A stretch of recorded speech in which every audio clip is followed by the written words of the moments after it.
So, if you didn't hear yesterday, the Riot MMORPG has been delayed several years, and they've stated that they're going to go dark on the project. Now, this isn't really a cause for concern because we really didn't know a lot about the project to begin with. Riot Games has an absolutely amazing IP in Runeterra. And so, while I can't say I was excited for their MMORPG because of XYZ feature or function or idea, what I can say is I was excited a studio the size of Riot was doing an MMORPG with a strong IP and a lot of funding. They probably could bring something good to the market. Now, what I want to do is I want to go over this statement from Merrill. I want to talk about some opinions from around the web, and then I want to say, is this a good thing or a bad thing? Now, while I was streaming yesterday, it came across from Merrill, the gamer soul with adult responsibilities, which I love, but co-founder, co-chairman, and CPO of Riot Games, and co-creator of League of Legends. So, one of the guys on whose desk the buck stops. He starts off with, "We know many of you are hungry for news about the Riot Games MMO project, and we really appreciate your patience and the incredible support you've shown us." Now, if you remember, the MMO was first announced back in February of 2020. So that's 4 years ago. So that's a big chunk of an MMO's development cycle. So yes, the 4-year mark is about when people would get excited. I'm writing to update you today on where we're at. And before anyone panics, yes, we are still working on the game. 4.5 million views. Big. He starts off real strong. A lot of reflection and discussion. We've decided to reset the direction of the project some time ago. This decision wasn't easy, but it was necessary. The initial vision just wasn't different enough from what you can play today. Now, this is the real core of the whole statement. We don't believe you all want an MMO that you've played before with a Runeterra coat of paint. To truly do justice to the potential of Runeterra and to meet the incredibly high expectations of players around the world, we need to do something that truly feels like a significant evolution of the genre. So, read between the lines, they don't want to do a WoW clone. And where he says this is a huge challenge, this is absolutely correct. Yes, WoW clones over the last 19 years have been successful short term. The only game that really broke away from the WoW clone assembly line was Final Fantasy XIV. And what I mean by that is big MMORPG, and even though Final Fantasy XIV had its own failed initial launch and a very rough couple of years, they've developed into something as popular as WoW, but not exactly a WoW clone. Similarities? Yes, but WoW didn't invent certain core MMORPG features. WoW improved upon what we saw in Lineage 2, and we'd seen in Final Fantasy XI, and what we saw in Ragnarok Online, or Ultima Online, or the EverQuest series. But the reason why everything gets called a WoW clone is WoW exploded the genre. This is a huge challenge, but one that our team of deeply passionate MMO players and game developer veterans is incredibly motivated to pursue. Now, as they go through, I'm excited to introduce, name I don't want to mispronounce, as the new executive producer. For Bryce's experience as a player and a passion for creating immersive worlds is extraordinary. Having led big projects at Riot, BioWare, and EA, he brings a fresh perspective and a shared commitment to excellence. Awesome. Always want to hear who the executive producer is. We started laying the groundwork for this pivot some time ago, and over the last year, under VJ Thacker's management, we built key components. We're grateful for VJ's leadership, and he'll be part of the game's leadership as our technical director. Resetting our development path also means we'll be going dark for a long time, likely several years. Perfect. Absolutely. I think Riot is hitting the nail right on the head. I think part of the problem is we've seen with other videos I've done in games that were in development, Pantheon, Camelot Unchained, Ashes of Creation, Crowfall, Chronicles of Valyria. Basically, if something's in our face every single day and we're following it by millimeters, not by miles, we tend to burn out.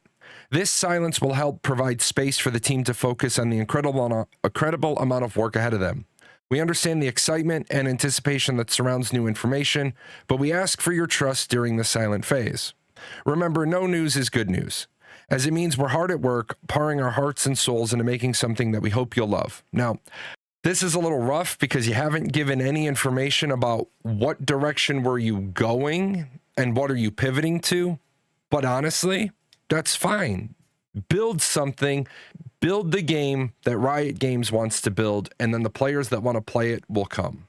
Thank you for believing in us and for your patience. We're incredibly committed to this mission. Awesome. Now, how did people respond to this around the web? And there's thousands of comments in various threads, but the one that I wanted to start with was, we don't believe you all want an MMO you've played before with a Runeterra Code of Pain. That's exactly what people want. The ones we have played before, we have been playing for 20 years for a reason. Now, do I want another WoW clone with a different IP's Code of Pain on it? No. I want to know what your ideas are. Are you going to be Arcage and you're going to be faction versus faction open world PvP? Are you going to be BDO, more single player grind focused with a lot of guild build activities, with a lot of siege mechanics? Are you going to be Revelation Online with very convoluted open world PvP, but siege Saturday nights?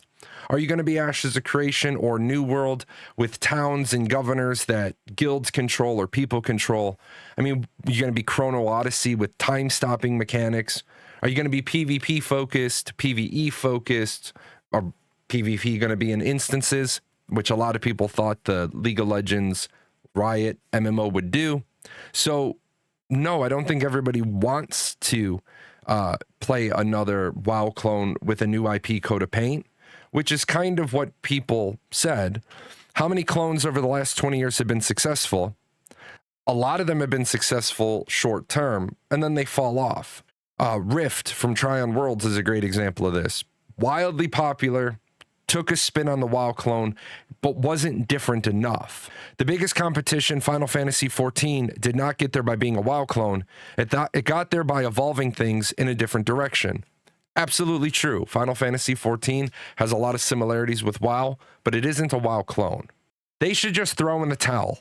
If a studio like Riot couldn't come up with something after years of development, then they never will. I'm guessing Riot is obsessed with making the biggest and best MMO ever, and when it was obvious that what they were making wasn't going to be that, they scrapped it. Greg Street and others saw it coming too. Now, for those of you who aren't familiar, they did lose some key developers. That might be why they have to go back to the drawing board, or is this a precursor to saying, oh, we give up?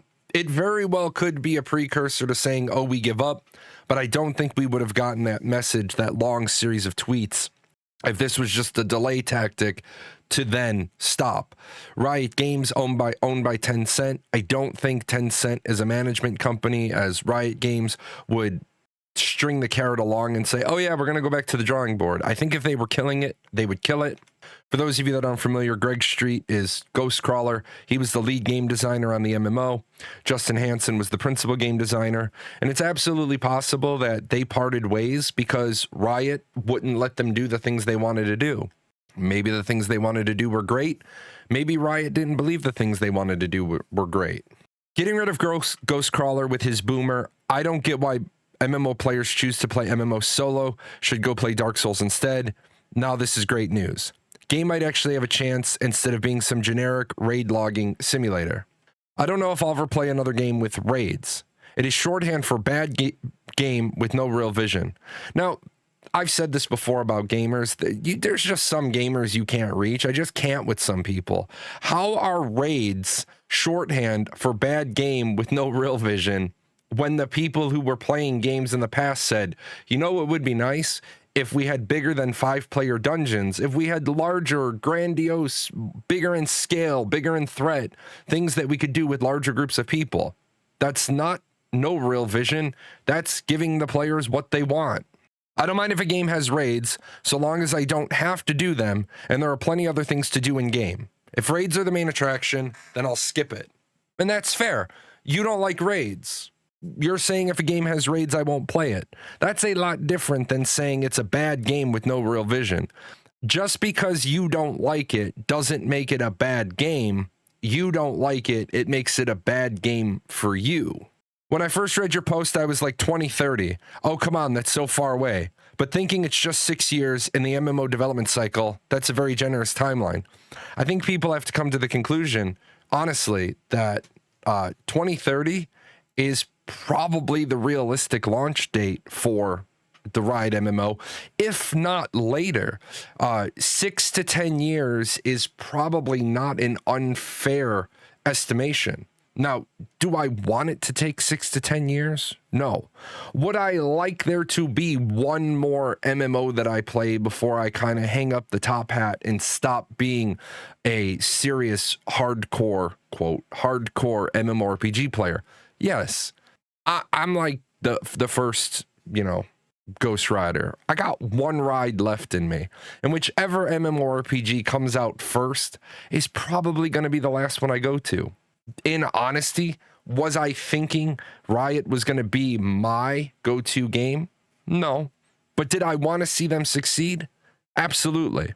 Is this a bad thing they're delaying? No. What do people want? For them to rush development of a game they don't even believe in? And then it be on the market for 3 to 5 years and then they pull it? Do we want a Crowfall where it's so bad at launch they pull it back into development? I don't know. You tell me. Is this good news or is this bad news? And I will see you next time.